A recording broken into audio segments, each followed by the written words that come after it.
Initial Content presents Lennon's Last Weekend. In this second podcast, Andy Peebles reflects on the heartbreaking events that followed his powerful interview with John Lennon, conducted just before the music legend's murder in New York in December 1980. Other contributors include producer and broadcaster Malcolm Gerrie, broadcaster and DJ Paul Gambacciini, record producer Sir George Martin, and guitarist Earl Slick. So at this juncture, I should tell you, dear listener, that the interview lasted for 3 hours and 23 minutes and was the longest interview I've ever done with anybody. Some people have been very gracious and described the interview as the greatest radio obituary in the history of rock and roll. I think that's a bit grandiose. I was very proud of it, but it was 90% John.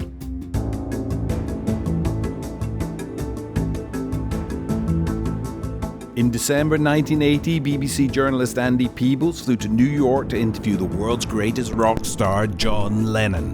But I was really too scared to walk away. I was considering the life without the Beatles. What would it be? Ku Klux Klan were burning Beatle records and I was held up as a Satanist or something.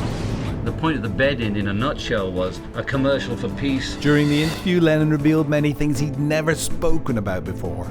We had a miscarriage or something, did we? You had a miscarriage and I was there. Here you got a guy who is so honest and open about everything. I was just writing the experience I'd had of withdrawing from heroin. His heartfelt honesty and candid revelations surprised everyone. I call it my lost weekend. It lasted 18 months. When he was without Yoko, it was like a little step backwards. But what I did when she kicked me out was I hit the bottle like I was 18 and 19. He spoke his mind about some of the most controversial moments in his life. Because the most I could have done was gather a big gang of demonstrators together, which the police could have shot, so what are they complaining about? You got a Beatle. You have an outspoken Beatle. Do you really think Richard Nixon gave a crap about him? Lennon was asked how safe he felt in New York. I can go right out this door now and go in a restaurant. You want to know how great that is? 48 hours later, he was gunned down in the street. The realization that John Lennon, who I'd interviewed on Saturday night in New York, had died while I was flying over the Atlantic was a shattering experience. We thought we were bringing back to Britain 8 reels of 12-inch tape. What we in fact brought back was one of the most important obituaries in the history of British popular music. This was Lennon's last weekend.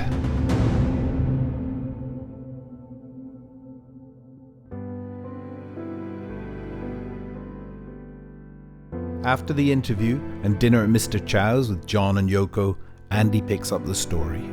So this is Saturday night, we go back to the hotel, we go to sleep, and we get up on Sunday, and we had breakfast, and it was all a bit self-indulgent, a lot of patting on the back, because we knew that we felt we'd done a pretty reasonable job. We had no idea how that job was going to change in its context at all. And the limo picked us up and took us to JFK to catch the 7 o'clock flight, Pan Am, to London Heathrow. Now I'm pausing because I have very vivid memories of getting on that aircraft. One of the first things I noticed was that one of the doors at the back of the aircraft didn't look as though it had been sealed properly. There was a lot of very strong gaffer tape around the outside edges of it. And I remember saying, I think to Paul Williams, I don't like the look of that. Anyway, we're walking down the aisle to our seats when I espy a very well-known and brilliant sports writer, Hugh McIlvenney, who I knew. And Hugh turned to me and said, "Hi, Andy. God, what a small world." He said, "What on earth's that you're carrying?" And I said, "It's the interview that I came here to do with John Lennon." And Hugh then went into journalist mode and started asking questions. And I said to him, "You're not to repeat anything I'm saying to you because this is a BBC exclusive." And he burst out laughing. And we had a chat, and I went back to my seat. We took off. The flight progressed. We landed at Heathrow, I'm guessing, about 6 o'clock in the morning. I, like a dutiful son, thought I'll just give my mother a call with the inevitable, hello, I'm home, I'm safe.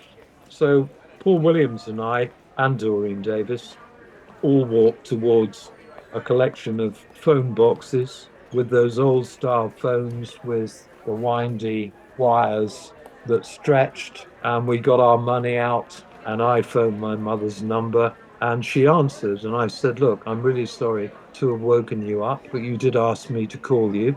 We've had a happy flight back, not perfect, but we're here, and I will speak to you later. Whilst I was talking to my mother, I couldn't fail to notice that Paul Williams was becoming quite agitated and looking quite upset. And I heard him say, "What?" out loud. I put the phone down and he turned towards me. And I said, "Paul, what's the matter? Are the family all right?" And he said to me, "It's John." And I said, "I'm sorry." He said, "It's John. He's been shot." And I said, "Paul, John has been shot." And then came the words. He said, "Yeah, and he's dead." I froze, quite literally froze. Couldn't believe what he just said. He put the phone down and burst into tears. I burst into tears. Doreen burst into tears at the horrendous realization that somebody who 2 days ago we had spent all those happy hours with was no longer alive. As news of John Lennon's killing spread through New York, fans gathered at the gates to his apartment. The shooting happened just after Lennon and his wife Yoko stepped from a chauffeured car after returning from a recording session. The killer, who 6 hours earlier had obtained Lennon's autograph, shouted his name, then fired 5 shots at close range. Peebles was interviewed by waiting reporters at Heathrow Airport. We had a meal with him in New York on Saturday after we'd done the interview, and we talked long into the night at a restaurant in New York. And having done the interview and having done that, I mean, this is just such a tragedy. Shortly after 2 a.m., Chief of Detectives James Sullivan told us the suspect was 25-year-old Mark David Chapman. They got out of the car, out of the limousine, and walked into the archway area of the Dakota. This individual, Mr. Chapman, came up behind him and called to him, "Mr. Lennon," as he arrived at that doorway. And then in a combat stance, he emptied the Charter Arms .38 caliber gun that he had with him and shot John Lennon. And then showbiz and the entertainment business took over. The next thing I knew, 2 or 3 uniformed police officers were walking towards me. One of them had a photograph of me, and he said, "Sorry to bother you, Andy, but we've come to find you. We're here to escort you to the BBC studios because they want you to appear on the Today programme." And I looked at these officers and I said, "And if I don't want to appear on the programme?" He said, "That's entirely up to you. We just want to show you where the studios are." So off we walked. I think Paul and Doreen went to find our BBC driver, and in I went, put the headphones on, and the next thing, one of my great heroes, certainly in terms of radio journalism, Brian Redhead, was in my ear. He said, "Andy, I'll never forgive myself for doing this to you, but you understand, don't you?" And I said, "Yeah, of course I do, Brian. You're just doing your job, and so am I." I said, "You can hit me with whatever you like, so go for it." And he did a brief but incredibly professional interview. He didn't expect me to do an obituary. It was still running as one of the hottest news stories in the world. Because you see, on a 7-hour-plus flight, Chapman pulled the trigger at 11:15. So that would have been 4:45 English time. And we were roughly halfway across the Atlantic on the way back. Come back to my dear mother, who fell asleep And at 5 to 8, a radio alarm woke her, as it did every morning, to the Today programme. And she said, I remember the pips, the Greenwich time signal, going. And she said, I will never forget Brian Redhead saying, good morning, you're listening to the Today programme, the headlines. In New York, the former Beatle John Lennon has been shot. He died on the way to hospital, etc., etc. And my mother, quite understandably, having heard from me only hours previously, said she sat bolt upright in bed thinking she was in the middle of a nightmare. She couldn't believe it. And I couldn't get back to her for at least a couple of hours because we got in the car and drove very quickly. I don't think we had a police escort, although apparently there was a suggestion that we should have. Anyway, we got back to Egdon House. And from that moment onwards, the rest of the day was just a maelstrom of journalistic activity. Producer and broadcaster Malcolm Gerrie. One of the extraordinary things about that day was seeing Andy Peebles. He was popping up, I don't know how he did it, he was popping up all over the place on every, news bulletin and radio. And I mean, I guess he was sitting on the hottest property, to have those tapes, 3.5 hours or whatever it was of interview with John and Yoko. One of the first visitors this morning to the Lennon apartment was another former Beatle, Ringo Starr, who'd flown here from Europe after hearing the news. They called a press conference. Derek Chinnery had me in his office. He said to me, we've got a meeting in 45 minutes. The 6 most senior BBC news editors are coming to the meeting, and it is their expectation that you will provide them with the necessary. He didn't have to say any more than that. I prided myself on, being a radio journalist. I've interviewed prime ministers, bishops, pop stars, sportsmen, everybody. I loved it. I absolutely reveled in it, but not in this situation. So my dear friend Dave Tate, one of Radio 1's most senior and best producers, had come to Derek's office. We had a reel-to-reel tape recorder, and I said to Dave, the last reel 6, spool it in, and we'll put a marker in it. And we found what we wanted and put a long piece of paper into the tape, and the news editors turned up. One of them was Ron Neal, who was brusque, very professional, very polite, but obviously had decided that he was going to run this little show. And he said, right, Andy, I'm not going to beat around the bush. What have you got for us? And with something of a flourish, if I remember, I pointed at Dave Tate and I said, gentlemen, one of our senior producers, Dave Tate. Go, Dave. And there was the voice. And I can go right out this door now and go in a restaurant. Do you want to know how great that is? Or go to the movies? I mean, people come up and ask for autograph or say hi, but they won't bug you, And Ron Neal said very loudly, Jesus Christ. And I said, there we are, boys. That's what you wanted. And for the most tragic of reasons, I've just given it to you. And that clip went round the world. I mean, literally within the next 20 minutes. It was everywhere. And we then went to the press news conference. And I'm not proud of this, but I am at the same time. You'll see why. One very well-known British publication, no longer with us, and published on Sundays, had sent a reporter who offered me £25,000 if I will give them 2 double-page spreads over a fortnight, talking about everything that John and I had discussed privately at Mr. Chow's. And I told that reporter exactly where to put his offer, which I hope would have been very painful. And it brought the house down. And other members of the press actually applauded. And Derek said to me afterwards, that was a very risky game, but you definitely won. I said, how bloody dare they? The British press has hit some lows over the years, but I will put that up there. Disgusting, absolutely disgusting. Later that day, around lunchtime, Peebles went on air with much-loved DJ John Peel. both finding it difficult to come to terms with what had happened. In studio with me this morning is John Peel. When I arrived back at Heathrow Airport at about 10 to 7 this morning, British time, I was confronted by a reporter from Radio 4's morning programme with whom I had a chat. John also appeared on that programme. John, what time did you learn the news? About 5:45, actually, got a phone call from Radio 4, and I was very distressed. You know, they'd phoned earlier to my home and spoken to my wife, who'd stood on the back of cinema seats in Bradford and screamed at the Beatles, and she was very upset indeed. Everybody was desperate to get to Paul and get his reaction.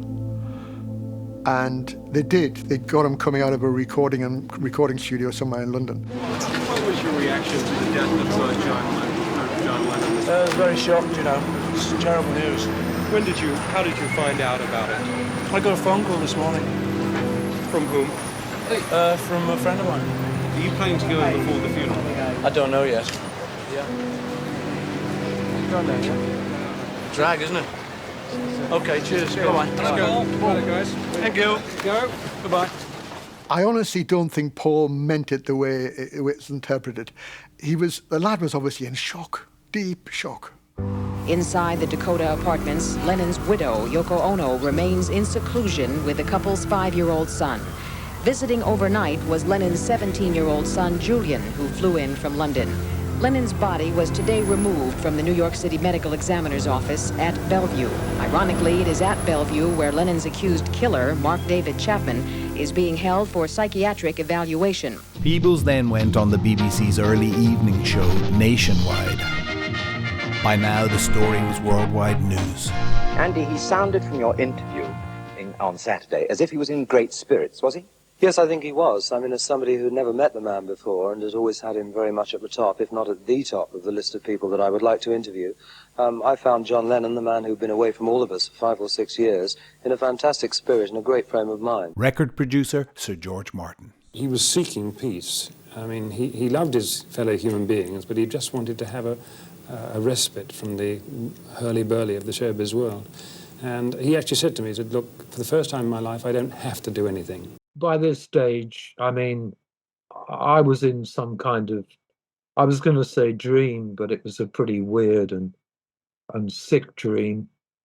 And Tricia, Jeff Griffin's secretary, had numerous messages for me, people wanting to speak to me.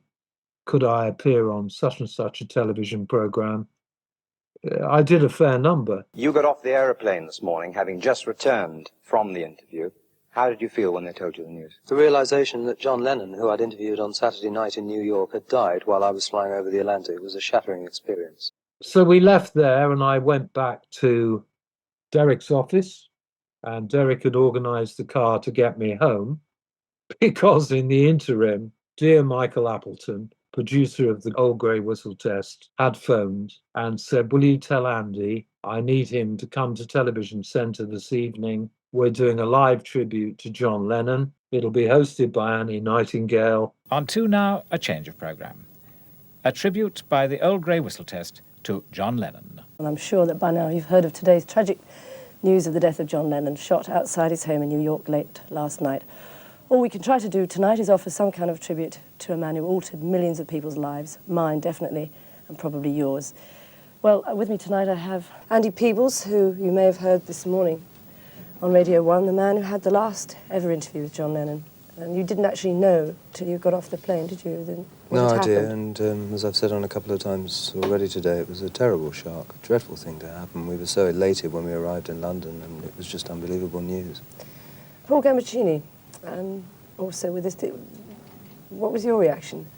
Well, I was awakened by my brother at 20 to 6. He called me from New York. He lives in the neighborhood where the accident occurred, and that all the stations in New York had gone into all-night vigils with phone-ins about John Lennon playing his music.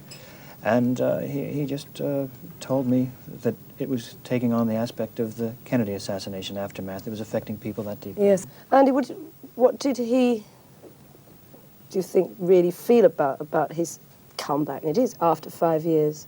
Do you think he was pleased with the album? Yes, I think he was, and I think he was pleased with it because during the 5 years he enhanced his relationship with Sean, his son. he changed roles with Yoko. In the interview that I did with him, he made a great point about this, the fact that he had taken on the work that she would normally do. He'd done the cooking, he got into making bread, cooking the staff breakfast, all sorts of weird and wonderful things, and she had handled the finances. And it strikes me now in retrospect, and I've listened to quite a lot of Lennon music today, and it's an album about their relationship and about their love, which I think has been much enhanced by his break from the business. I mean, he presented himself to me on Saturday night in New York as a man who was extremely happy, delighted to be back, to be talking about the past, the present, and indeed the future. We did all of that. And it was the happiness which really came through to me when I got the terrible shock of the news this morning.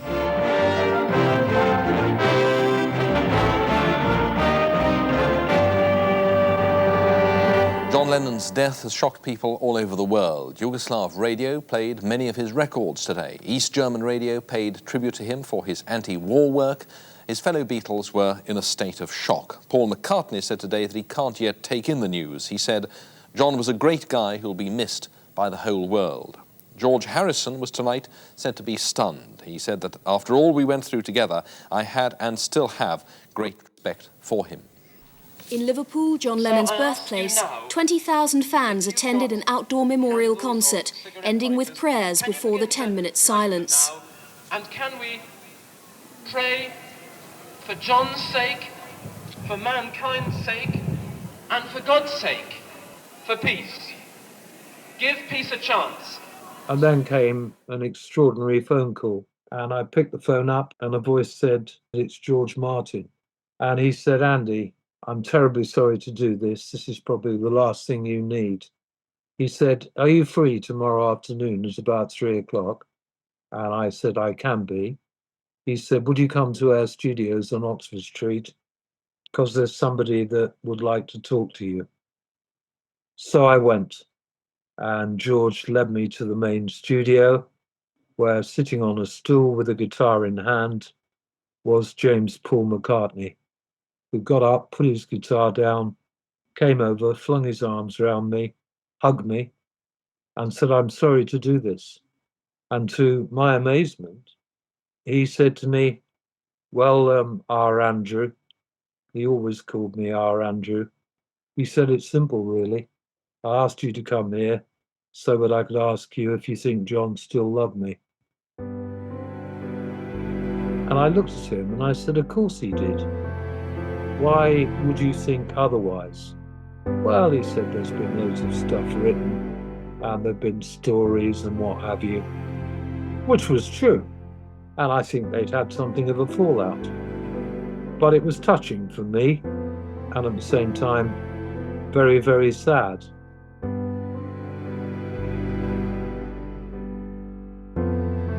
With the joy of an approaching Christmas all around, a dark cloud seemed to hang over the cutting room where Andy Peebles and producer Paul Williams were splicing and cutting the tapes. Lennon's profound and honest words filled the air with the rawness of the loss.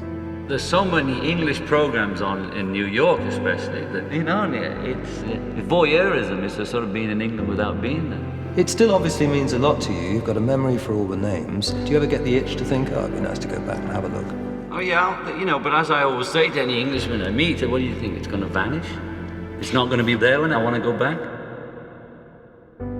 The final interview aired on the BBC in January 1981. John Lennon, born October the 9th, 1940 in Liverpool, died December the 8th, 1980 in New York. So it was a very, very strange period. And I can't remember how soon after that I got the first of what became dozens of phone calls from Yoko. In the next podcast, listen to more of Andy Peebles' memories of this historic interview with John Lennon, where he reflects on the Beatles' breakup and candidly discusses Yoko Ono's devastating multiple miscarriages. Lennon's Last Weekend was narrated by Neil McCormick, produced by Scott Mullaney, written, directed and edited by Brian Grant.